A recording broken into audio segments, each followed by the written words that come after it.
இன்னும் கொஞ்ச நாள்ல பாருங்க, இந்த குண்டி தூக்குன பைக் எதையுமே வச்சிருக்கானா அவ்வளவு பேரும் செத்துதான் கிடக்க போறேன். என்னடா அப்படி சொல்றேன் நினைக்காதீங்க.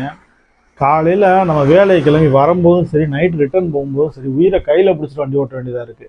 இந்த பெத்தவங்க வண்டி கேட்டாங்கன்னு சொல்லிட்டு கடனை உடனே வாங்கி வண்டியை வாங்கி கொடுத்துட்றாங்க. அவன் வண்டி ஒழுங்கா ஓட்டுறானா இல்லை வண்டியை டிராஃபிக் ரூல்ஸை ஃபாலோ பண்றானா எதுவுமே கிடையாது. சரக்கை போட்டுக்கிறாங்க, கஞ்சாவை போட்டுக்கிறாங்க, இஷ்டத்துக்கு ஒரு வீலில் வண்டி ஓட்டிட்டு போறாங்க. எங்கேயுமே போக முடியல, வர முடியல. காவல்துறையினரும் எவ்வளவோ முடிஞ்ச அளவு அந்த மாதிரி வாகனங்களை கட்டுப்படுத்த நினைச்சாலும் ஒரு பயம் என்னன்னா அவங்களுக்கும் உயிர் பயம் தான். ஏன்னா வண்டியை பிரேக் அடிக்காம அப்படியே ஓட்டிட்டு போறாங்க. நிறைய இடத்துல அது நடந்துகிட்டே இருக்குது. என்னடா இன்னும் கொஞ்ச நாள்ல எப்படி உலகம் அழியும்னு பார்த்துக்கிட்டு இருந்தா இவங்கனாலேயே முக்கால்வாசி அழிஞ்சிடும். ஏன்னா இப்போ அதிகமாக வண்டி வந்து பார்த்தீங்கன்னா இப்போ இந்த ஸ்ப்ளெண்டர் இந்த மாதிரியான ஹோம்லி வண்டிலாம் இப்போ குறைஞ்சிருச்சு. எல்லாமே பார்த்தீங்கன்னா இந்த குண்டி தூக்குன பைக் தான். பின்னாடி யாராவது உட்காந்தாங்கன்னா தலைக்கு மேலே கிரீடம் வச்ச மாதிரி பின்னாடி நின்றுகிட்டு இருக்க மாதிரி இருக்கும்.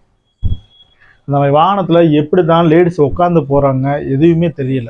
ஒரு வாகனம் வீட்டுக்கு எடுக்கிறதா இருந்தால் ஒரு அவசரத்துக்கு ஒரு மனைவியையோ இல்லை ஒரு பேரண்ட்ஸையோ கூட கூட்டிகிட்டு போகணும், ஒரு வயசானவங்களே கூப்பிட்டு போகணும் அப்படின்னா அதுக்கேற்ற மாதிரி ஒரு வாகனத்தை வந்து பெற்றவங்க தேர்வு செய்து கொடுக்கணும்.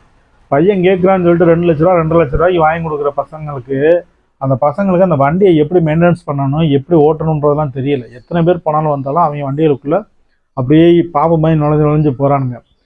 எல்லாம் 40ல் 30ல் போய்கிட்டு இருந்தால் இவங்க மட்டும் 120ல் போகிறாங்க. தட்டி விட்டு செத்தாங்கன்னா அவங்க மட்டும் சாக போகிறது கிடையாது. இருக்க எத்தனை பேர் வராங்களோ அத்தனை பேர் அடிபட்டு தான் கிடக்கணும். அதாவது உங்கள் பிள்ளைகளுக்கு நீங்கள் ஏதாவது வாங்கி கொடுக்கணும்னு நினச்சா கொஞ்சம் விஷத்தை வாங்கி கொடுத்து கொண்டுருங்கடா. ஏன்டா அப்படி உயிரை எடுக்கிறீங்க ரோட்டில் விட்டு? அந்த மாதிரி தான் கேட்க தோணுது. நீ காலையிலாம் பார்த்தா இந்த நத்தம்பாலத்துக்கு வந்துக்கிட்டு இருக்கேன், ஒரு அகராதி. அதெல்லாம் வீட்டில் என்னன்னு சோத்து போட்டு வளர்க்குறான்னு தெரியல. பெற்றவங்க சரியில்லை, அவ்வளோதான். வண்டியில் வந்து ஒரு பெரியவரை தட்டி விட்டு அவன் பாட்டுக்கு போய்கிட்டே இருக்கான்.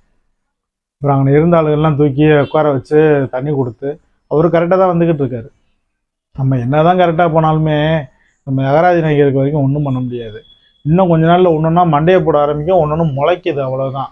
பெற்றவங்களுக்கு நான் ஒன்றே சொல்கிறேன், நீங்கள் உங்கள் குடும்பத்தோடு நீங்கள் சாகிறதா இருந்தால் செத்துக்குங்கடா. ரோட்டில் இருக்கவனை எதுக்குடா இடிக்க விடுறீங்க?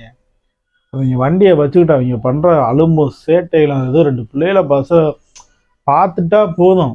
பெற்றவங்க சொல்லி அனுப்புவாங்க போல், பொம்பளை பிள்ளைகளை பார்த்தா வண்டி ஒரு வீலில் ஓட்டுங்கடா ஆதாரி நாய்க. அதுவும் இந்த நத்தம்பாலம், Anna Nagar main road, signal இதெல்லாம் ரொம்ப மோசம். வண்டியில் சைலன்சரை வேற பிடிங்கி விட்டுக்கிறாங்க. சைலன்சர் சவுண்டு காதை கிழிக்குது. ஒரு ரூல்ஸ் அண்ட் ரெகுலேஷன்ஸ் ஃபாலோ பண்ணுறதே கிடையாது. 2 பேர் 3 பேர் உட்காந்துக்கிறது, இஷ்டத்துக்கு வண்டி ஓட்டுறது.